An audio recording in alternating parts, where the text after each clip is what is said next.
আজকে চলে গেছিলাম মায়াপুরের ভাইরাল মাসির বিরিয়ানির দোকানে।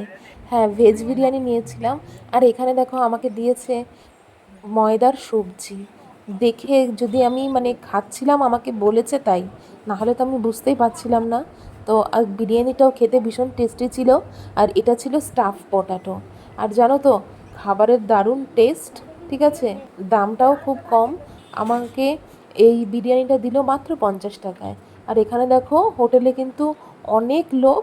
আর মাসির ব্যবহার খুব ভালো, খুবই সুন্দর ব্যবহার করেছে, কথা বলেছে। আর এবার চলো মাসির সাথে একটু কথা বলি। আর মাসির কিন্তু হাতে লেগেছে। হ্যাঁ, তো চলো মাসির কাছ থেকে কিছু শোনা যাক। মানে আমরা আগে ভাত ডাল সবজি খেতাম, এখন বিরিয়ানি হচ্ছে। আগে ভাত ডাল সবজি হতো। হ্যাঁ, কিন্তু ভাত ডাল সবজি 60 টাকায় কিছু থাকতো না, তখন তো ঋণ হয়ে যেত। বিরিয়ানিটা আরম্ভ করলাম রাধারানী থেকে। 50 টাকার বিরিয়ানিতে তো অনেকটাই কোয়ান্টিটি আছে। 50 টাকায় মানুষের পেট ভরে যায়, যারা একটু বেশি খায়। আমি তাদের জন্য 4-5 জন আসে, প্রত্যেককে বলে দিই শেয়ার করে না।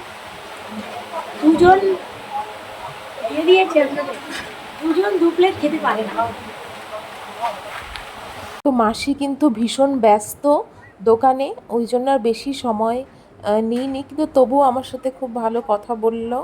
তো আমি তো এখানে আসলাম, খেলাম, খুব ভালো লাগলো। তোমরাও যারা বন্ধুরা মায়াপুরে এসেছো অথচ খাওনি মাসির দোকানের ভেজ বিরিয়ানি, তারাও পারলে অবশ্যই আরেকবার ট্রাই করো। টাটা।